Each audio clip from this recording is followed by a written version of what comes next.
Okay, welcome everyone to the fourth episode of the third season of the Allcarnews Podcast. And today we have Eric from RevMatchTV. How are you doing today? I'm doing great. How are you, Justin? I'm doing great, doing great. Great to finally have you on. So why don't you share a little bit about yourself, kind of like some of the stuff you do, and maybe we'll talk about some of the awesome cars that you have as well. Yeah, well, thanks for having me on. So I'm an automotive content creator. I've been doing this full time for about a year and a half, but actually have been working on my channel and various media pieces for over 5 years now. So my primary outlet is YouTube, and I've been focusing a lot on news content. And more recently, like in the last couple of years, I've been focusing on new vehicle reviews. So I get access to press cars, which is super cool, something I've always wanted to do.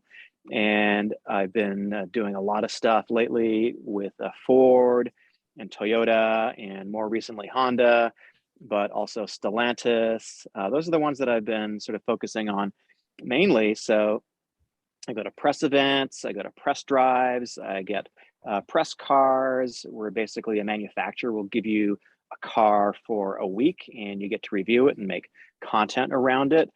That's sort of what I've been doing, quite a bit of the last, especially the last year and a half. So that's sort of my, professional side of the industry. Although I've been a car fanatic since I was pretty young. My dad got me into cars. Yeah, he was also a car fanatic, so he taught me how to do basic maintenance, like change brake pads, rotate tires, change the oil, change the transmission fluid, all that on snow tires, all that kind of stuff. Yeah, of course. That's awesome. That's really cool. So how do you feel? How do you like doing this? Like the press cars with getting all these really cool cars. I'm sure you get to test them out. And do you enjoy what kind of aspects do you enjoy of that? Like reviewing the cars, the videoing, the writing a review about it. What's like your favorite part of doing all that? So it's a lot of work, obviously. I mean, it Yes. sounds, like everybody says, hey, this is their dream job. They want to review cars. It's like, well, A lot of here work. it is. So I finally, after like a couple of years of building relationships, I finally figured out how to make it happen. And it can be pretty cool, but there's a lot of stress around it too. So you get a wide variety of vehicles. Obviously, you get vehicles that are less interesting to you and Hmm. vehicles that are more interesting to you. And we're here talking probably because I'm imagining you're a car enthusiast and you Yeah. probably are not super huge into crossovers personally, I'm guessing. I'm guessing. Hey, I do. There's some that catch my attention. Yeah, I mean, absolutely. I just bought a crossover, but in general, like my my motivation is performance vehicles and Of sports course. cars, and I like to go to the track. I've been going to the track for years and years and years and years. That's what I really love. Oh, awesome. And so, yeah, so like when you get a press car, there is, the stuff that I really enjoy about it is getting to experience all these different cars and seeing how they feel and see how manufacturers approach things Of course. differently, different, approaches to the same problem or the same, market segment. So that's really cool to drive new cars all the time. And even if it's from the same manufacturer, I've driven like a lot of Toyota products, for example, it's still pretty cool because I'm not sitting in my own personal car all the time, which I'm totally familiar with and I sort of know everything about. You don't really get bored when you have access to vehicles all the time. And so that's something that Of course. I really like, is just being able to experience all these different things and talk to the marketing people and the engineers and figure Yeah. out like their different approach and their different philosophies of the way they approach a vehicle and the way it drives and the little slice of the market and all that kind of stuff, to me, is fascinating. Yeah, definitely. Really sort of getting into the nitty gritty and figuring out like what makes this vehicle tick and what's the company behind it. Yeah. How do they how do they how do they differentiate themselves? So that's really fun. I like shooting video too. I like the video aspect of it. I like sort of Of course. making films. And when I make a review, depending on how elaborate it is, it can basically be making a short film, and it can be a massive undertaking, Yeah. to say the least. I just did something which I thought was going to be pretty simple. I published it this morning. It was a 1997 Honda Civic versus the brand new Honda Civic Oh wow. 2022 hatchback in a manual. So my friend had this 97 that he inherited from his grandfather, pretty low miles. It was pouring rain. It was the only day we could do it. So it's like, all right, I'll go down to your house and, we'll shoot something in your driveway, and I'll do like a quick drive with GoPros and stuff like that and kind of shoot that. And, I thought it would be like a little simple project. And, I ended up editing for like 10 or 12 hours, Oh what? Yeah. yesterday to sort of get it done. And it's not, it's not like super elaborate. It has like a little bit of this artsy introduction, some cool music, and, I release it and it's like crickets. Yep. It's difficult. It's like, It's very difficult. Now, do you? Yeah. And Oh yeah, sorry. Go ahead. Oh, well, go ahead with your question. Sorry. Yeah, no problem. I was gonna say, do you do all this by yourself, or do you have anyone helping you, kind of like filming or editing? I do 95% of it myself. When I get a certain vehicles, I will bring out a videographer and a sound person to help me shoot if I think it's a more significant vehicle. Okay. I'll have somebody come out and shoot with me. So I just did a Ford Bronco 2-door Outer Banks, and I had like a little crew of 2 people joining me. I did that for like the Mustang Mach-1. I had a small crew. Sometimes when I go to events like an auto show or something like that, or a reveal, I'll have somebody with me, but a lot of it is just me, basically. So I'm like, as it's probably all you too, I'm guessing. Yep. It's a lot of work. I don't think everyone realizes how much these editing goes into these videos. Sure, it's one thing, it's fun to capture all the content, but then to go back, sit down, review all the stuff you got, put it all together, render it, get it out there on all the different platforms. It takes a lot of time. But it is rewarding, even though get no views sometimes, but it is still a rewarding process. Yeah, it can be an insane amount of work, and you never know what vehicle is going to hit. Exactly. So for example, I recently had the brand new Lexus Nx 350 hybrid. Okay. And so I got access to that early. And, crossovers, at least for me, people like watch them or don't. They're kind of hit and miss. Like when I do a crossover video, it's like some will hit, some will miss. Sometimes I think the vehicle is great and there's just not that much interest around it. Yeah. And then so this took me by surprise, because I published this video and, it's sitting at, I don't know, like 70, 80,000 views now or something like that a couple of weeks later, which is like really good, especially for a crossover. And it I didn't have a crew or anything. That was basically just like me and my friend helped me shoot a little bit. And that was it. And that's doing really well. And then, I went out with the new Jeep Grand Cherokee L, which I think is a fantastic vehicle. Absolutely love it. Yeah. And, it didn't do very well at all in views. But when I just did like a little news segment on it, it's like, oh, here, this thing is coming out in 3 weeks or whatever. That got way more views. It took me, 4 hours total with research, editing, upload, maybe 3 hours to make.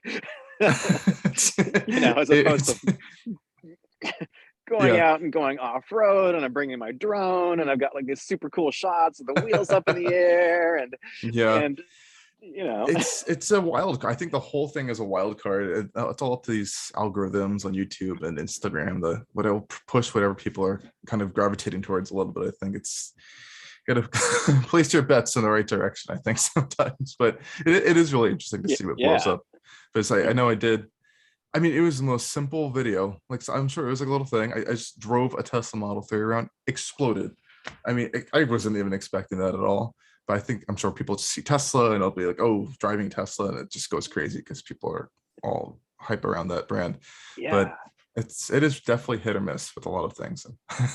It's tough when you're trying to push these videos out to hopefully get some ad revenue back. Right. So I think it's interesting what's going on with the industry right now, and all of the different, there seems to be a lot of vehicles that are being released right course, now yeah. across, a whole range of manufacturers. It seems like everybody has got their new release cycle coming up. So Jeep, for example, has a lot of, there is basically a complete reboot with the whole new Yeah. Jeep Grand Cherokee, the whole new platform that they're doing, which is based on the, on the Julia originally, and now they've sort Yeah. of re-architected this platform, and they're going to have it, it's very versatile. So they're going to be able to do full electrification of this platform. Yeah. So this is like a big deal for Jeep. So they got this new architecture that they're basically going all in on. And I was at CES a couple weeks ago, and Chrysler is going fully electric Yeah. by 2028, I think. And I saw their new concept vehicle, the Airstream, the Airflow. The Air, I think it's Airstream's a trailer, so yeah. it's the Airflow. It's a throwback, obviously, to the Chrysler Airflow. Yeah, of course. And of the 60s, and somebody will probably attack me for not getting it quite right, but it's a very, very cool concept vehicle, very high end, I guess I Yeah. would say. Looks- and it seemed like it was a lot of prototype vehicles you see are not really finished, or they have the windows blacked out. This had like a fully finished interior, and to me that was like, whoa, this is really impressive. This is like pretty close to production, at least from an interior standpoint. I don't think they have the manufacturing in place for it in the plants, but it seemed like a very finished vehicle. So that was really cool.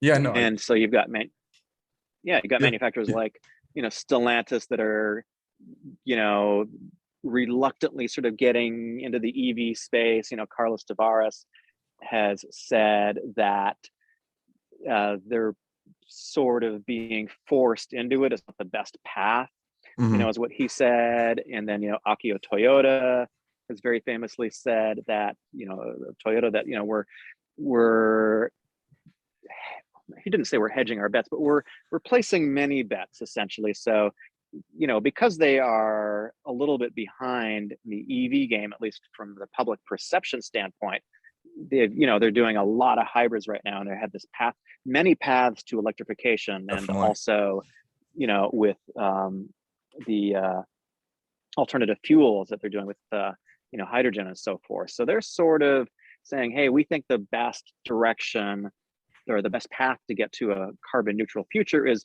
a bunch of different technologies, and it's not all in on EVs. Yeah.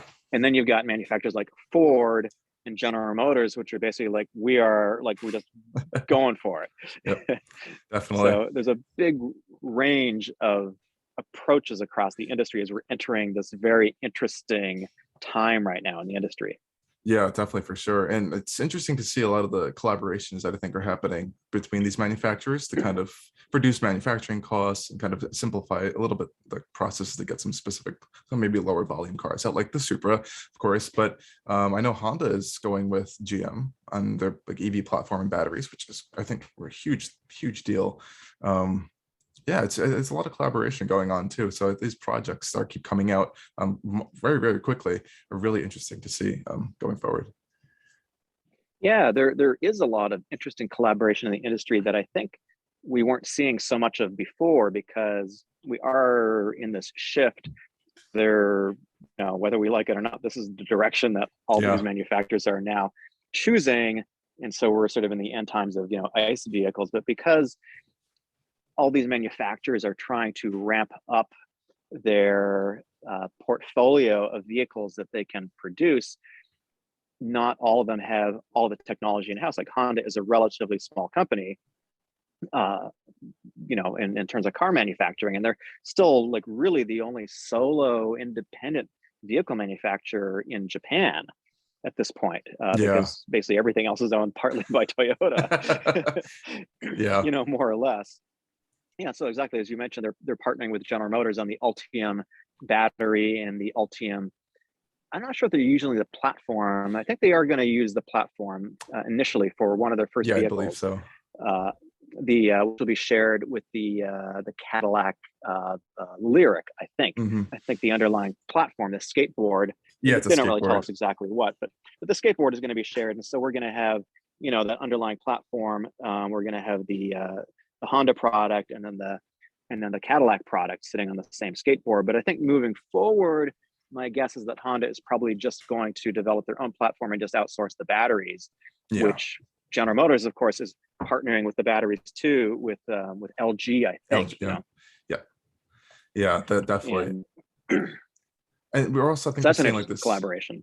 Yeah, we're seeing this like competition, I think, between battery technologies and cell types, and it's a whole big world. I think everyone's going to have to start to dive into if they're not already familiar with it, because it really is the future. And I know, for at least for the GM Ultium platform, they use like these kind of like unit type batteries that there's like units of cells that can be stacked and kind of placed in all these different directions. So they're really exploring all these different ways they can kind of build these batteries, not just having that one flat giant like underfloor pan with all like the cells. Interesting. There's a lot of different methods I think are being used. We're gonna see which one prevails, I think, over time. Yeah, and then, on the Ford side, they're doing a similar thing where they've invested at least $26 billion. I think they've up to $30 billion now in a couple of different plants. So they have like the Ford Ion Park, which is in Detroit, which is their primary research facility for electrics, but they're also going to produce batteries over there too. Then they've got a battery production facility that they're building right now in Georgia, where they're going to be producing batteries.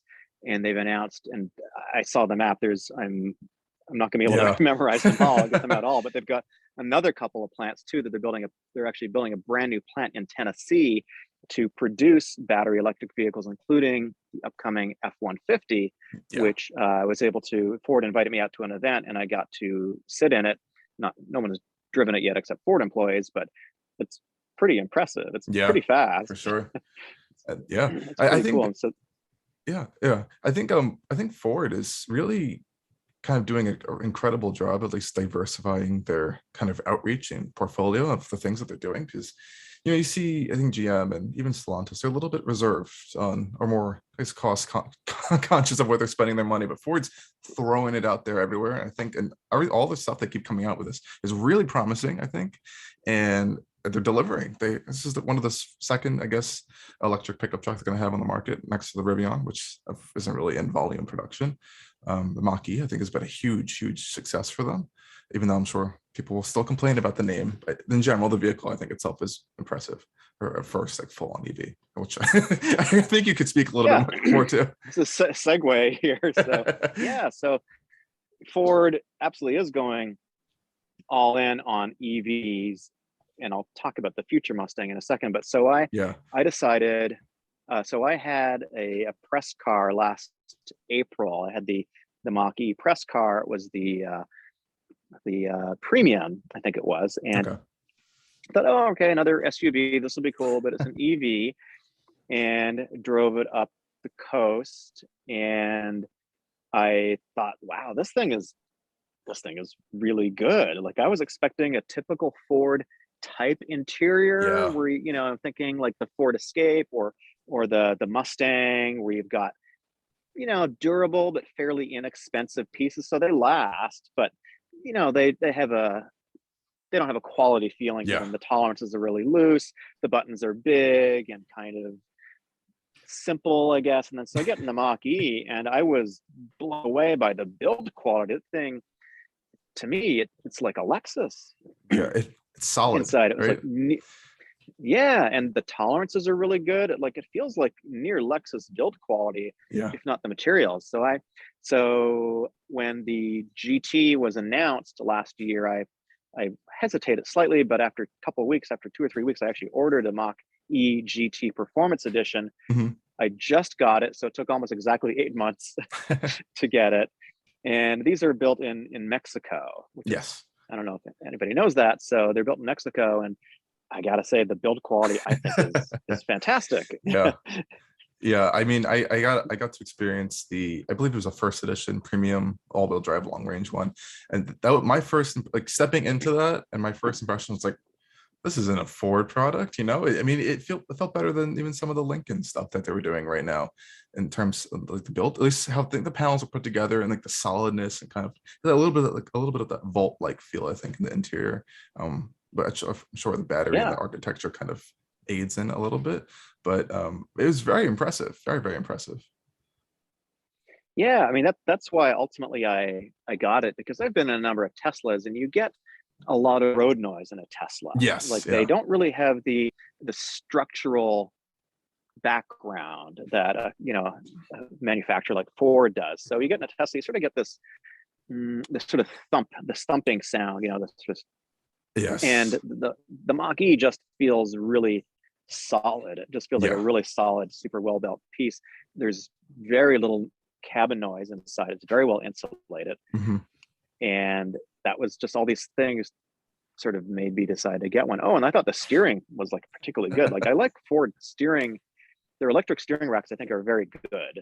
Like one of the better ones in the industry. So that, to me, steering is like a big part of the driving experience. That's really important. So there's a truck just driving by me there, because I'm a huge fan of the old hydraulic steering systems. The feel is just so much better, but I think Ford is doing a great job of that. So anyways, I got one and I've had it for about 2 weeks now. I think I did a quick road trip. And so tomorrow, which won't be tomorrow when this actually broadcasts, it'll be in the past, but I'm going to Willow Springs to take my Mach-E and do some laps at Willow Springs Raceway.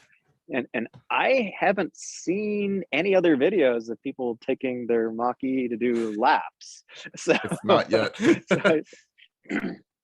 So I think that'll be pretty fun. My expectations are not very high based on what I've read,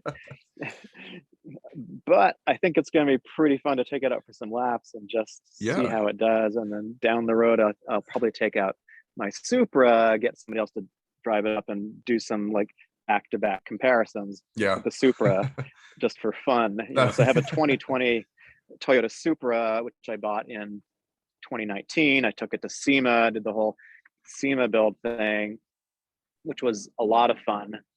And there's an airplane flying overhead. Hopefully it's not too loud.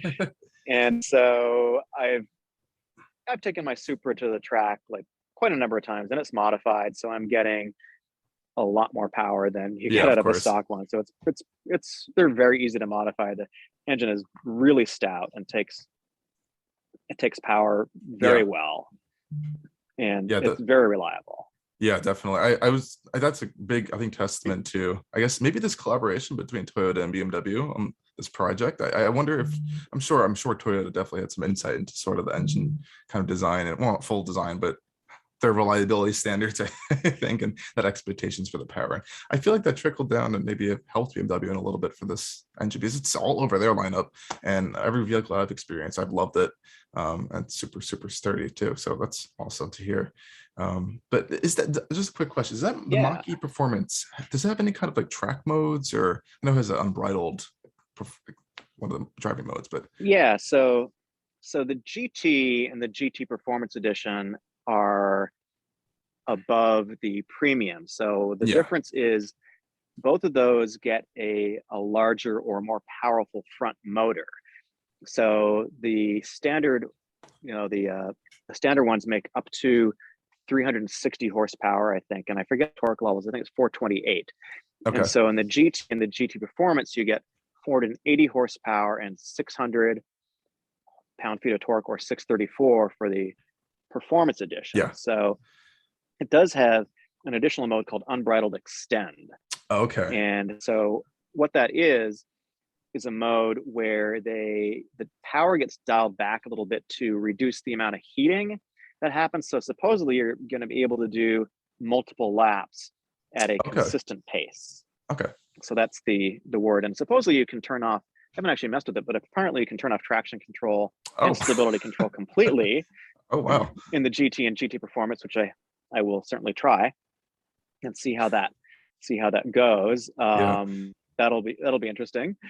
I'd like to try to leave traction on and turn stability off. I'm not sure if I'll be able to do that, because it has like ludicrous amounts of torque.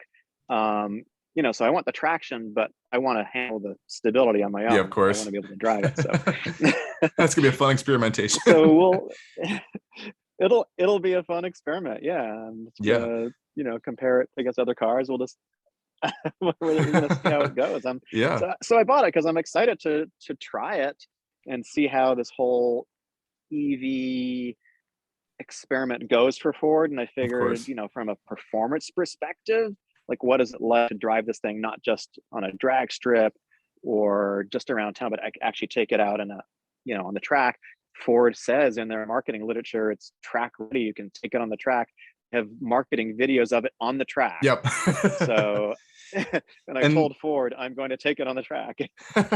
And so the performance edition, there's a bit more upgrades than just a little extra boost in, I think, the torque. So it has stickier rubber on it, or brakes. And yeah, so I just did a video which I haven't published yet, but the differences between the regular Mach-E's and the GT are, you get 20-inch wheels and tires, and you get 245 rubber on it, and the performance edition has summer tires, so they're pearly P0s, but there's some kind of electric vehicle version of P0s that I think are designed specifically for the vehicle. Yeah, supposedly designed to handle the torque.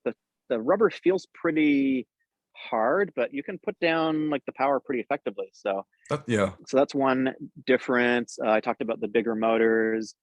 It also comes with different seating than the regular version. So the GT has one type of seat, I forget what it's called, and then the Mach-E has one with more bolstering, essentially, and leather. So that's one of the differences. Faster 0 to 60, range is reduced over the regular ones too. You get 260 and 270 miles. I haven't tried it, yet to get that kind of distance. And also the performance edition gets the Magna Ride suspension, which is much better than the standard dampers in there. Oh, that's awesome to hear. Because and how did you lead to getting I think I saw a picture of it on your Instagram, the cyber orange color? So I think it looks awesome, but well, it's my brand color. Exactly. my Supra is yellow as well for the same reason as my brand color, and I like bright colors in vehicles. Previously, I just sold my BMW 1M Coupe 2011 1 year run. It was an orange, so Valencia orange. So I like bright colored vehicles. But yeah, it was a special order color, and I figured I'll just order the Mach-E like the way I want it and just get it, and not have to deal with the dealer going to a lot and trying to get it and dealing with markup and all that. Yeah, I think it's better than all the sea of gray and white and black cars all over the place. And I think it shows off like the body structure of the Mach-E initially. It's a really good looking, I think, vehicle from some angles too. And that black grille, it doesn't need it, but I think it does add a little bit to the overall design of the car as well.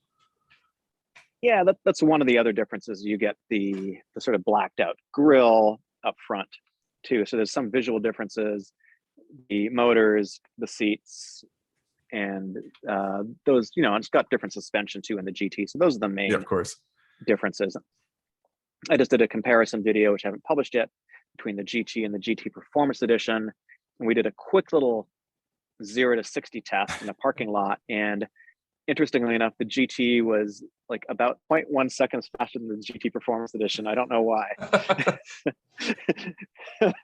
That's weird. It is what it is. It was like it was like 4 seconds flat to 60, which is still pretty good. Yeah, it's not bad. And the Performance Edition was like 4.1 or 4.06 or something like that. So they're both like really, really, quick. I think it's all, and going forward, even with all these different manufacturers going forward, it's going to be down to like the specific tuning. I think they're going to have to see in all these electric vehicles that they can really fine tune and throw in whatever they want. All the different like parameters you can do, because everything's connected to like a computer at the end of the day, and it's all able to just like be customized. So I think it's a really interesting aspect to see all the different manufacturers approach that kind of aspect to like the fine tune the tastes of these vehicles. Yeah, it's interesting. And when I think 20 years from now, when we look back, it's like to this era where electric vehicles are being introduced, we're going to look back and say, why was everything a crossover? Yeah. It's not my preferred format for a vehicle. I'd rather not have a crossover, quite frankly. I'm into rear wheel drive, small sports cars. It's kind of, my preferred mode of transportation. So I put a deposit down on a Toyota GR86. I was a press launch for it. Got to drive it on track at Monticello, Motor Club in New York, which is Yeah. incredible, Yeah. incredible place. Have you driven there? I've driven by it. I live like an hour or two away from it, so it's not that too far away. But Okay. yeah, it's an incredible facility. I'm glad they're getting a lot of use out of it recently too.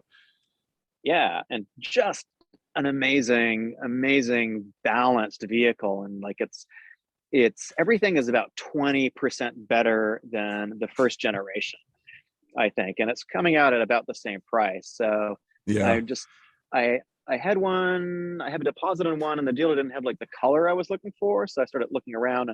I read that the BRZs are now, they've stopped production on them, Hmm. which means, of course, the H6 is going to stop production Yeah. on the same production line at the Subaru plant in Japan. So maybe I'll just like go to a dealer and get one. But I'm looking for Neptune blue, like the bright blue, Yes. Yeah. a premium.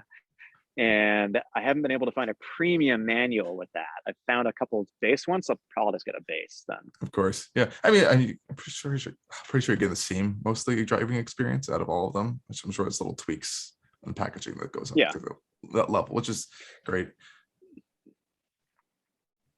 Exactly. So, my friends run something called the 8-6 Cup out here on the West Coast. So it's basically an annual series where we go to a number of different tracks and you amass points for coming in, whatever, first, second, third, fourth, whatever, you get points. Awesome. In the end of the season, whoever has the most points, wins. So yeah. I'm going to miss the first event, but I think I need to go and get one of these vehicles now so I can actually join of course. the series. And another one of my friends runs the TRD series. So there's a lot of interesting and fun Toyota stuff here. So a lot of opportunity to go to the track.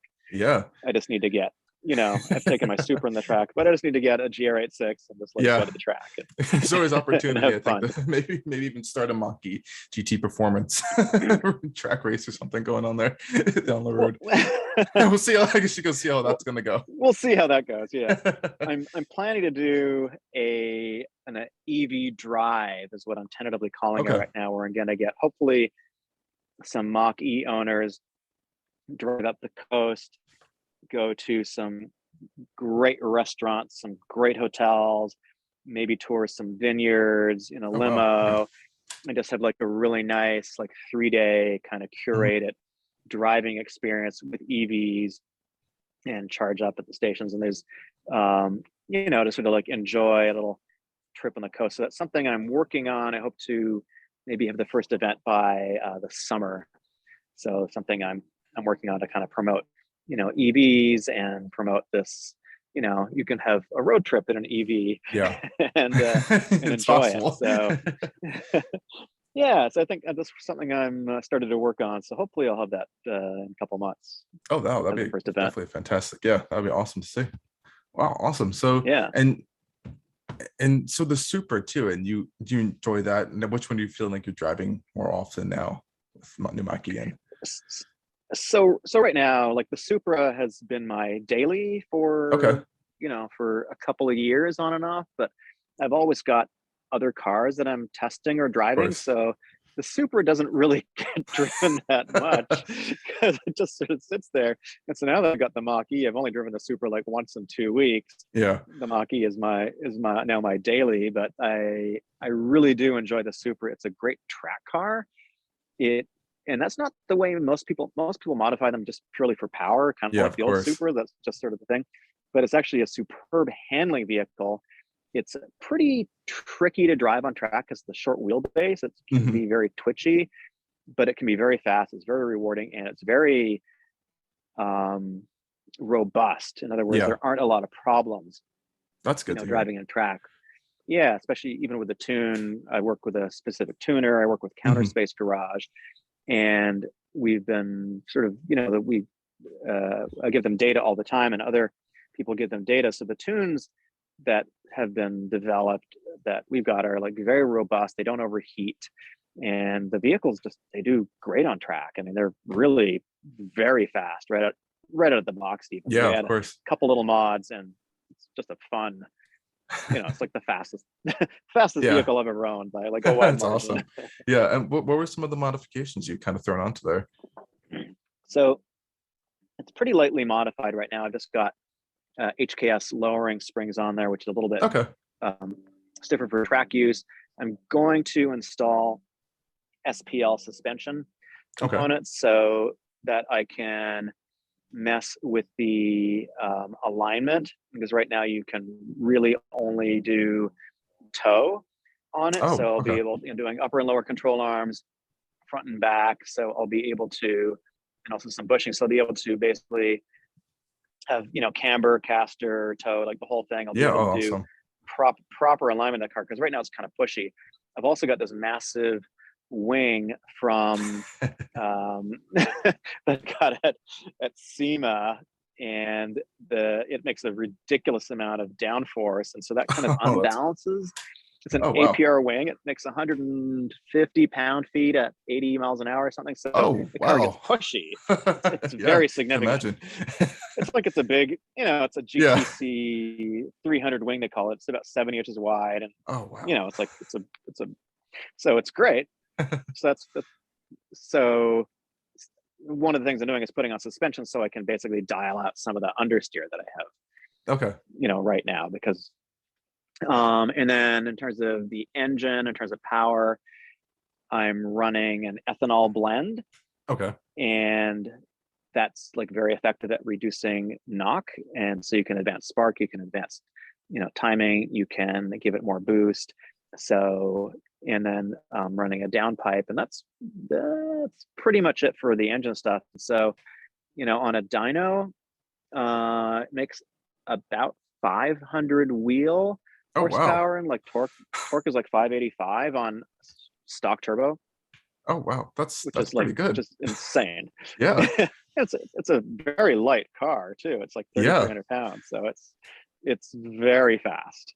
And that's on the stock turbo. Some of my friends have an upgraded turbo, and we're pushing like reliably like into the low 600s, but dialing it back because the transmission can't handle all that torque. So so it starts to slip when you push like over 600 pound-feet of torque. The transmission starts to slip. So the fix is like an upgraded transmission, but it's 10 grand. So everything. Every time you add power, it of course, a little more tricky. It's a ZF 8-speed, I believe, right? On theirs. It's a very good 8-speed. I mean, we've all heard that they're thinking about doing some kind of manual, maybe towards the end of the run. What do you think about that? What can I say? I can say yes, they are definitely thinking about it. I can confirm that they are thinking about it, and I can't. Let's put it this way: there's some things that I know that I can't confirm publicly. But let's just say if you're looking forward to a manual transmission with the 6-cylinder, you probably won't be disappointed. We'll just wait a little bit for that. But I think that's what I can say. I think they're gonna have to. I think with the Z coming out anyways, and they don't want to have to like compete with a little bit in that area. Which I mean, that's gonna be an exciting vehicle coming out too. Judging that if you're able to get one. But there's a lot of hype around that as well. I really like the new Z. I've had a chance to sit in it, and obviously not drive it, but of course, sit in it and have like full hands-on with the vehicle, and got to ask like every question that I wanted to about the vehicle, which was awesome. And my take on it is I think it's going to do very well because of the price point. It's starting at 40 grand. Probably at launch you probably won't be able to configure it like over 50. I'm just guessing something like that. I'm guessing if the base is 40, maybe it's going to be like 46 to 48 for for the I think it's the sport trim. I forget what it's called. The upper level trim. And I think that's going to be good. People are going to be, I think, a little disappointed in the tunability of that particular platform. That engine doesn't have the biggest community behind it for tuning. So I think that'll be an issue, but it's a lot cheaper than the Supra, and it's going to have a manual transmission. So that's, that's a plus in some people's eyes. I think it's exciting. pretty good overall. I'm not too crazy about the nose, but Okay. I like the version that was just over at In Tokyo. Japan at Yeah. the Tokyo show with the midsection that sort of Yeah, cut in bisects half. that big Yeah.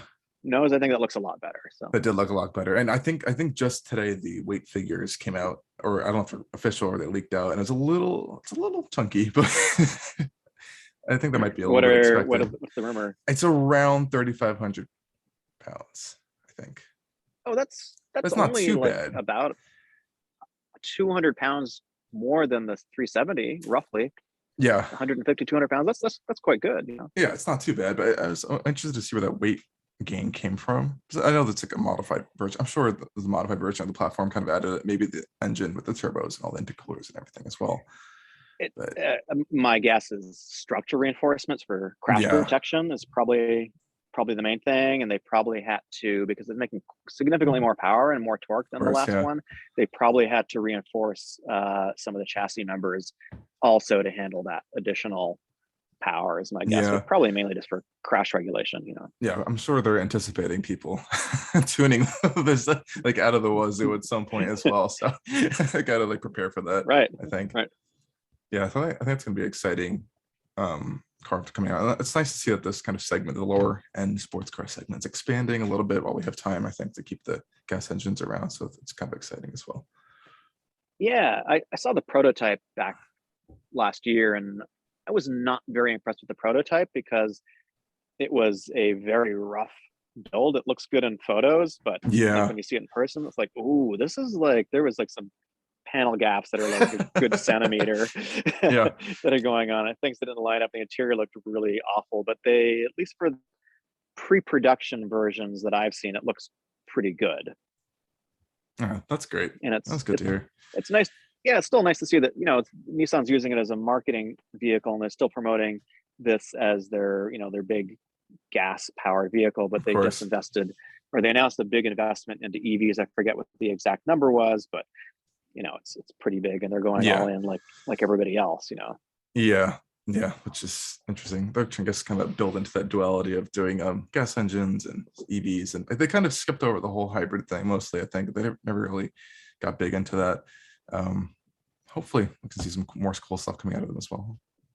Yeah, well, you know, Nissan's been a company that's been in the financial crisis for like quite a while. That's also very true. Since the Carlos Ghosn era. So all of these new vehicles are like a really big Hail Mary pass to revive the company, get them going. And the Z is definitely a huge part of that. And they were very successful with that, bringing a lot more attention to the brand. And that's what they need. And now they're launching the Aria, their first SUV EV, I'm going to say, but they were really the first on the market with the Leaf. And now they've got all these unannounced, but a large number of, EVs that they're going to be bringing to market over the next decade, like everybody else. So I think they seem to be like they're going to be in a much better position than they were 5-6 years ago. Yes, definitely. That's good to see them coming back on the table as well. But yeah, so awesome. So do you have any other questions maybe to ask me, or any other stuff that you kind of want to throw out there in the industry that you're super excited for or looking forward to at all? I don't know. So let me ask a question of you. So you do like primarily Instagram is like your main platform, right? Yeah. Yes. You spend like pretty much all full time on Instagram. Yeah, I mean, it is Instagram, but I've been branched out to YouTube over the past few years, almost a year or two, and pushing a little bit harder. But Instagram's always been like the main platform. Still trying to get into Twitter a little bit more, but that's a whole other ballpark to kind of dive into. And TikTok's interesting for content. It's kind of, I think, hit or miss what people kind of want on there, and it could either go big or just kind of just die floating around a little bit. But Instagram, I think it's dying off a little bit slowly, but very, very slowly, but it's still a good central platform to kind of build a little bit and then kind of spread out to all your other media platforms, or for website or for shop or everything. It's kind of a good central source. So it's nice to keep pushing it on there. I agree. I mean, it's Instagram is much more difficult to gain traction than it used to be. Yeah, for sure. A couple of years ago, but it's yeah, I think it's pretty good. Yeah, TikTok is interesting too. So like in terms of like industry trends, clearly we're seeing this wave of EV Of course. SUVs Yes. that everybody is coming out with. I saw the new Fisker Ocean at Oh the yeah. Yep. premiere a couple of weeks ago, and like a lot of interest over that. And then the company sort of went quiet after that. So it'll be interesting to see what goes on there. There's also a lot of odd things going on in the EV space. A lot of these startups. There's a lot Mm, of startups that have been announced, and they just like make a bunch of announcements and then they sort of go quiet. So it sort of yeah. feels like the .com revolution for, of the 20 years ago is sort of like happening. And Yeah. in cars right It's now, there's going to be a lot of companies that come and go. Yeah, no, for sure. And it's cool. It's kind of look back in automotive history. If you go back in like the early 20th centuries, there's all these manufacturers are coming out of nowhere, coming out of nowhere. They put out a product and then just disappeared like a year or two afterwards, or bought out, or kind of like dissolved into some other Right. company. And I think we're seeing this all over again with all these EVs companies. But it's definitely a it's crazy battle it's that's going on. it's crazy in China. Like I was in China in 2018, and just as a tourist, and I kept seeing all these different vehicles that I was totally unfamiliar with. I did a quick bit of research. There's something like 30 different Chinese automobile manufacturers. Now, Wow. there's been a lot of consolidation since then. I think 6 or 7 have folded, so maybe it's down to like 20 now, but that's still a huge number of Yeah. auto manufacturers. And some of the Western companies like Jeep or Stellantis is partnering, I think with BYD in China, and I forget. There's all these Western partnerships happening too, Yeah. so they can, go and grab some of the Chinese market, which is the biggest EV market, as I Of understand it. course. Yeah. Probably, will be the biggest period. So it's a very interesting time that we're at right now. But For sure. we're at the end of the internal combustion era, which sucks. I Yeah, it mean, really is. It for really is enthusiasts, unfortunate. it sucks. Yeah. I mean, at Yeah, but least I don't know if it's a forgiving thing for the EVs, but I guess people in the design world are really happy because they can just like throw out whatever crazy design they want on these EVs, because there's so much more flexibility, I think, with the platforms. But it is very sad to see that the sounds of like the exhausts or intake, all that's going away, and it is unfortunate. Of course, the weights of everything are going up too, because it's this giant battery packs on the bottom of all these vehicles as well. So yeah, yeah, it's a lot to I mean, manage. what are your thoughts? Because you're obviously sort of younger and just sort of getting into Yeah. the industry, and so this EV wave is sort of happening as you're beginning your Yeah. automotive career, and I'm like in the middle of it. What are your thoughts on Yeah, I mean, it? I think it's sad because I of course appreciate a great gas vehicle, but it's interesting because there's more of no really middle ground. I think there's either like you people all for it and people kind of on the other end, and there's not really in between. There's like this duality of like a fighting that's constantly going on, which is hilarious to see on the internet. But in reality, it's sad because I think there's going to be a lot of combating between that. I mean, we have this little brief period, I think, of a few years of these plug-in hybrid or hybridized vehicles that kind of be supporting, I think, these gas engines for a while, which is exciting because you don't really lose out on the kind of the experience, but do gain a little bit of power, and that they're able to slide in the efficiency for the governments to kind of pass off, which is exciting to see. But I think that's a great middle ground. And I know they just revealed the figures, for example, of the new Range Rover plug-in hybrid as a turbo straight six, nice engine, and the plug-in hybrid aspect is able to get 70 miles of range in Europe, which is crazy. I mean, it's a pretty big battery, but That's really good. yeah, I think that it just beat their expectations, I think, by like 13% too, which is, I think, super impressive. So I think with the uptrend of the battery technology and the development of, I guess, more efficient engines, for whoever is still doing that. I know BMW is still investing into engine design. I think we'll see some really great products still come out, which is hopeful and exciting. But the general trend of the industry is going straight over to alternative fuels, whether it's mostly battery EVs or some of them are dipping into hydrogen. So it's exciting to kind of follow and learn about all these different areas, but it's of course sad to see what we all love is going away. Right. I agree. it's a very exciting time because we're seeing a revolution in the automotive industry that happens less than one lifetime. Yeah, exactly. Essentially, so we're experiencing it now. And so that's kind of exciting. All this, there's a lot of stuff to talk about, a lot of stuff to cover, and that's kind of it's just exciting. But on the other hand, the things that we know and love are going away. And I find on my comment section on videos, like I just published a video like it was like on the Mach-E, and I immediately lost like 2 subscribers because I also do a lot of videos on the regular Mustang, which I absolutely love. I'm a huge Mustang fan, and I covered a lot of that. And it's like I buy a Mach-E and a couple unsubscribers, and you get these commenters that are like, I'm going to take my V8 to the grave with me, and I'm going to bury it with my hand on the shift knob, and my foot on the gas pedal. You're never going to take it away from me. And EVs are garbage. And then you've got the EV people that come in, like some new ICE vehicles released, and it's like, this thing is dead in the water. It's like, what do you mean? Exactly. What do you mean it's dead in the water? Like, this is a great car. It's just released. It's going to be a huge hit. Like, what do you mean it's dead in the water? Yeah. And then there's the people that don't care in the middle. Like the average consumers probably don't care that much. Yeah. I think that's where the general population is mostly at. I think it's everyone who's expressive of their kind of like passions or opinions. They're of course going to share it first. But I think the reality is that these gas vehicles aren't really going anywhere. It's going to be decades and decades and decades till they're actually completely gone. I think people see these deadlines and these laws that they're proposing to go into place, and they're like, oh, it's over. It's gonna, at that point, it's going to be completely cut off. But there will be gas stations and fill-up stations and racetracks going on for, I think, the rest of our lifetimes. And so I wouldn't even have to worry about that at all. I think people need to realize a little bit. At some point, I think gas will just become like quite expensive, probably at some point.